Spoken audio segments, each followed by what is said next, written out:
I do 2,500 calories. In my diet, it changes. Like, there's like a go-to one if I'm struggling. I'll go to the same one every time, which is egg white spinach, sometimes cottage cheese for breakfast.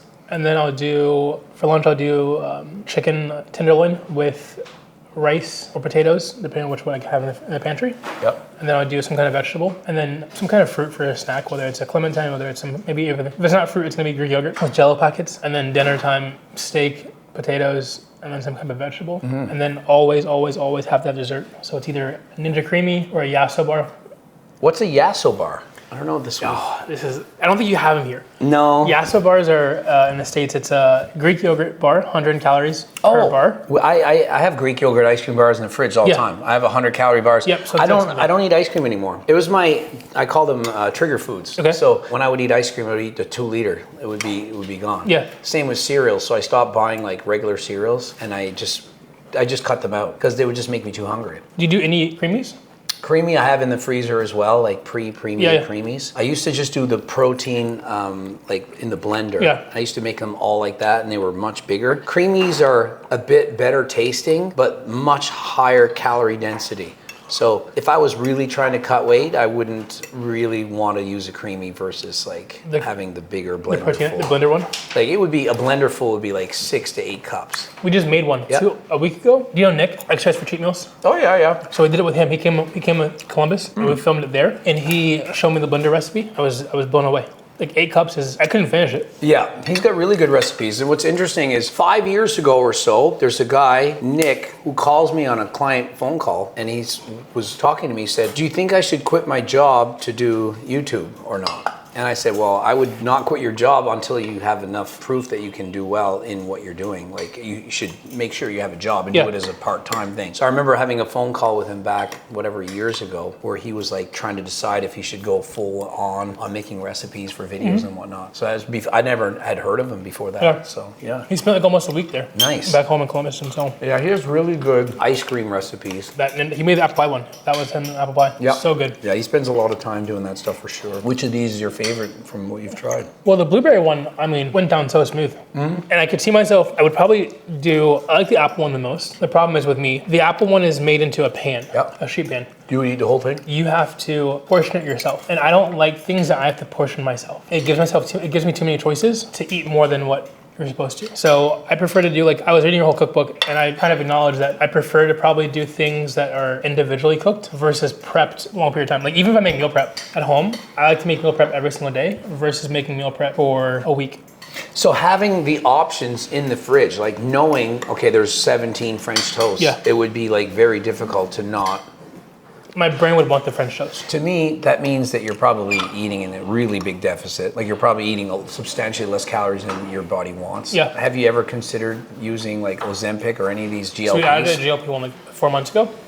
Okay, so you've already tried it. Tirzepatide helps for 4 days. Tirzepatide is really good for me. From the day I take the shot for the next 4 days, it controls the food noise, it controls the hunger. It's like a good thing. But then it dissipates pretty hard for 3 days. Yep. And then you re-up, and then like the 4th day, you kind of get like... So automatically, I would be telling you that you should be doing your doses more frequently. Kind of like I'm on HRT, rather than doing it. The doctor, the endocrinologist, wanted me to do 1 shot every 2 weeks. Yeah. I'm like, my blood levels of tests are going to be so high and they're just going to crash. Yep. They're, all right, I'll let you do it once a week. I'm like, how about I just do it every 3 or 4 days and divide the dose out? And so eventually they're like, okay, this guy seems to know what he's doing. Yeah. So I do the shots more frequently. That way I don't have the rise and fall. The rise and fall. So if you did less TERS more often, you would get better results for sure. Fair. Had you considered that? Or? I never tried it. So I never tried to think about it. I read it, I heard about that. I was just kind of thugging it out. I was like, well, if I take it on Monday, I know that by like Friday it's gonna dissipate. And then I weigh in on Sunday, every Sunday, and that's like that means a lot to me. And so like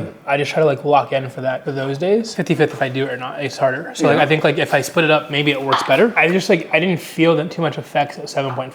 I always say the lowest dose that makes you happy. So whatever amount you need to take that makes it enough to get you to lose weight is all you should take. I have friends that take this and they're taking, like, for example, Retta, and they're taking 4 milligrams to start with. And I'm like, I would have told you to start with 0.5 milligram. And they're losing too much weight. So I have to cut back on the doses. But if you start on a low dose and only take more if you need it. Yeah. Like let's say you went 3 weeks without losing weight. Okay, I need more. Then you keep dosing up like that. What you might also need to know is that different people respond better to one than the other. So some people will be better on Ozempic and some people will be better on tirzepatide. Yeah. Now, Retta, I don't even recommend it because it's not approved for the FDA. It's your guinea pig, really. Yeah. And sometimes it's going to be fake if you're using it. But Terz or Ozempic, you could always try one or the other, see if one works better. Actually, I really enjoy Terz. Like, I really, as far as, like, if it lasted 7 days, it'd probably be the perfect drug for me. And it would last 7 days if you did it twice. Twice. Yep. Yeah, but like, if you're doing 7.5 milligrams right now, you could literally just take half of that, so 3.7. 15.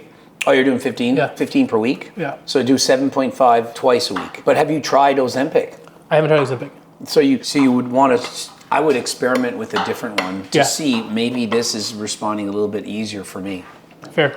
Did you start at a really low dose, like 1 milligram, 2 milligram, 2.5? And then like went up slowly every couple weeks. Every 3 to 4 weeks I would go up, and then I got to 15. Like 15, like 12 felt good. 12 felt like okay. Yeah. And then 15 felt like the best. Like I was like, oh shit, this is what they're talking about. And everyone keeps telling me do Retta. I'm like, it's not approved. It's not. Like, it's not approved. I don't understand what you guys want me to do. One person telling you not to start with that. I was like, I don't know what you want me to do. If it's eventually approved, which it probably will be, it probably will get approved. Go and try it at that point. I will happily try it when it's approved. But like I was like, phase 2 had a arrhythmia issue, small one, but arrhythmia issue. Mm-hmm. And I was like, I already had a heart arrhythmia one time. Yeah. I'm not really interested in trying that again. It wasn't very fun. The Retta, which can increase your resting heart rate by like 5 beats per minute, it has the more dropout rate. So there's more people that have had problems. So is it better? Well, technically on paper, you lose more weight, but it doesn't mean it's better. Yeah. It depends. Which one has more side effects? Which one can you handle more? There's a level of you have to still do the work. Just because you lose more weight, like what's your risk factor? Is a question I've asked myself too. Is like if I can continue to lose weight, like right now I'm averaging 2.3 pounds, 2.7 pounds a week. Like if I do which is a lot. I mean, a lot of people think, okay, if I'm not losing 5 or 10 pounds a week, then I'm not doing good. And it's like if you're losing 1 pound a week, you're doing good. Like 1 pound a week, fat, 500 calorie daily deficit is more sustainable. You're at 2 pounds, that's 1,000 calories a day. That's a lot. It's hard because if you're trying to maintain your weight, you could probably add 1,000 plus calories and you'd be maintaining. Like you could eat 3,500 calories a day right now and probably lose weight, but it would take a long, long time. For me, and the secret to losing weight, I don't know if you agree, is cardio more than diet. It's the opposite of what every single person says. Everyone's like, no, the diet because you can eat so much. But like we were just talking before about cycling. Yeah. Like if you're burning off 2,800 calories on a bike ride, I mean, that's more than you eat in a day. Yeah, I think that I know that for sure when I swim 4 times a week. Mm-hmm. There has never been a week when I swam 4 times that I didn't lose weight. Would it be too hard for you to swim 7 days a week? Would that be impossible? No, it's a matter of being lazy or not. And how intense is your swimming? Do you ever get sore the next day from your swimming? So it's at a zone 1 or 2 pace, so you can be continuous. Yeah. Well, that's good. So and how long would you go for? Like an hour? Minimum 30 minutes, maximum up to 2 hours, depending on like what day it is and like how I'm feeling. If I'm training for something. Yeah. So if I put a race in my calendar, then I feel like I have to do it. And so like I use races, whether I'm doing a 5K, whether I'm trying to do a triathlon, like whatever I'm trying to accomplish. I've done a few 5Ks. The goal is to do a triathlon. The goal is eventually do an Ironman. But for me, whenever I have a race, it helps me work towards a goal. Yeah. If I have a goal in mind, then I can get there. 7 days a week is not impossible. It's more so just like, am I being lazy or not that day? Is there another form of cardio that you could do other than swimming? Because I feel like swimming is it's harder to do. Like I have the bike, it's in the basement. Yeah. Like have you ever tried like cycling in your basement? So cycling, I have not. Home and you wouldn't have to do anything. So I have a bike. Yep. I need to buy this Zwift to like rig it up. So I have like and once it's rigged, I think honestly, God, I had every intention to do this over the winter. Mm-hmm. Rode the bike, got the bike from a guy.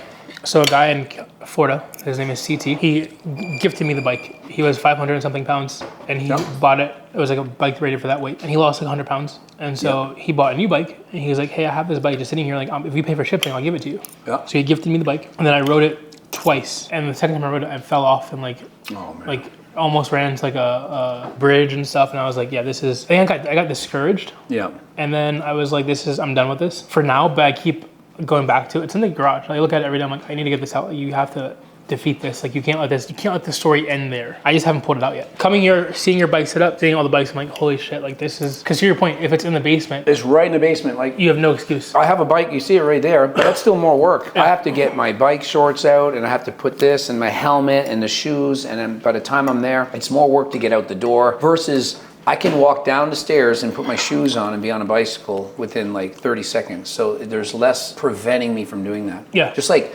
if they're walking, you can go outside the door and just go for a walk. But if you're on a basketball team, well, where's my team? Where are they meeting? What time? It's great exercise, but it's harder to do it. Yeah. So if you had a bicycle in your house to do inside riding, like I do Zwift, it would be that much more motivating. It would be right there. Plus with Zip, you can ride against other people and you see your bike on the screen. It's like a video game. A lot of people are addicted to video games and stuff like that. And so this is kind of like doing two birds with one stone. Do you bike every day? I would say 29 times a month. So there's maybe one day off every 2 or 3 weeks or something like that. So almost every day. Now I want to beat you in a race. So now I gotta get a Zwift because I want to beat you in a race. Downhill course. If it was downhill, you probably would beat me. It's like my brother. I'm like, do you think I can beat you in any races? Yeah, as long as it's downhill. Yeah. Because I weigh more than him. Yeah. I'm like 25 pounds heavier. It's fun. Yeah. All right. You're convincing me to get a. I have like it's like $500. I convinced Will to get the bike. Will has a Will, Zwift bike. No, Will. I know. I saw Will was getting it. Is that because of you? I think I probably convinced him. Okay. I talk about it so much, it's hard not to. Which one do you recommend? Do you recommend the like rigging up, or do you recommend like an actual stationary bike that you have downstairs?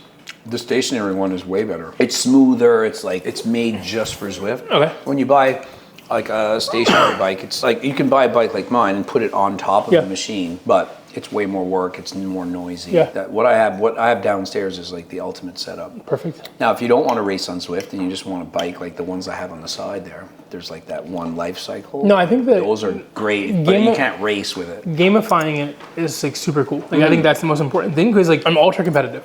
Like I walked in your house today. First thing I said to you was, "Do you swim?" Yeah. And he's like, "Yeah." And I was like, "Well, you want to race?" Like I'm ultra competitive when it comes to activities. Yeah. So for me, it's like if I'm in a Zwift and I'm like getting my ass kicked constantly, I love it because I'm like I want to get better. It's funny, I'm competitive too, but I was a phys ed teacher for 11 years, so I didn't mind losing. Yeah. I'm competitive, but I'm like, if you win, it's cool. Like I don't have like an ego. Like I play people like I'm playing tennis with them and I'm winning and they're smashing their racket on the ground and breaking it, and I'm like, we're just having fun. Like you're my friend. Like I'm like, what do you mean? Am I going to lose on purpose because you're bad? I don't understand why people get so caught up in like they have to win. I'm like, I like to win, but to me, it's just fun. Do you pickleball? Pickleball, I love actually. Really? Yep. Me and my girlfriend, we should play today.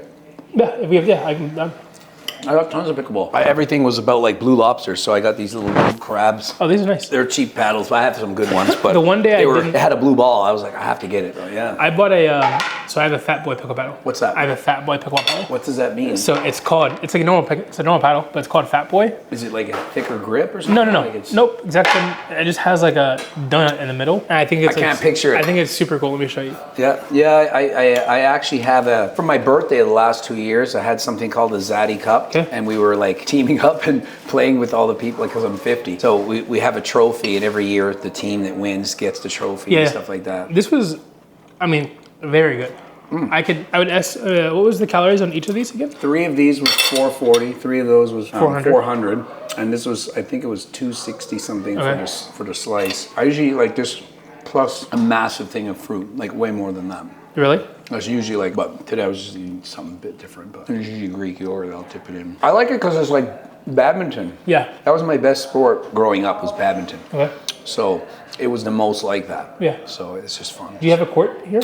Yeah, I have a tennis court, so we just use the tennis court lines. It's not like, what do you call it? The lines for pickleball are smaller, but we just use the like lines for tennis. We just play the same way. It's like, it's good enough. I could definitely do this quite often. If you had to write a diet plan off your head, 2,500 calories, 250 grams of protein, what would you pick? Like how would you craft my diet? Well, I would ask you what you want to eat. I'm not picky.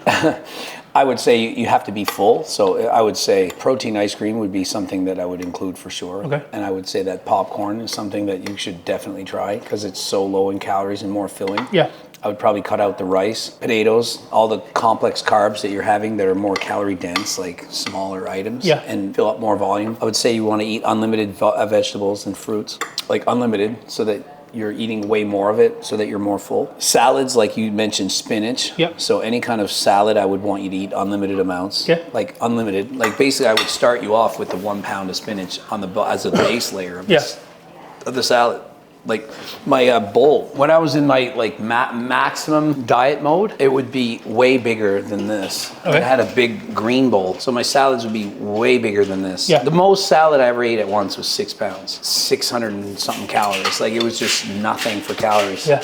And there's so much protein in spinach. Like Yeah. there's like 20 grams or so per pound, or 12 grams. It's a lot. Like for like 100 calories, it's crazy. So if you're eating spinach, and I used to use Mrs. Butterworth for syrup on top. I would put mustards, Mrs. Butterworth. At one point I was crazy. I was putting like fat-free or low sugar ketchup on my spinach with like chicken or whatever, egg whites, and I would heat it up and I'd put mustard and I would heat that up. Then I was like, mustard doesn't actually have 0 calories. At one point I thought it was 0 because it was 0 on the label. I didn't realize it could round down. Yeah. So I got tricked into the calories on a lot of things when I was younger. Yeah. There was a butter spray. Yeah, It said 0 calories for 5 sprays. So I used to spray 50, 60 sprays of that stuff. Then because I'm like a kid, and then I'm like, wait a minute, this is oil. Like this is all fat. And then I was like, oh, they're rounding down. It's a scam completely. So, and then I started coaching more people. I got older, and everyone was doing the same mistakes. So I started telling them, like, you have to be careful. These are the things that they're doing. But that's basically the premise of what I would get you to do.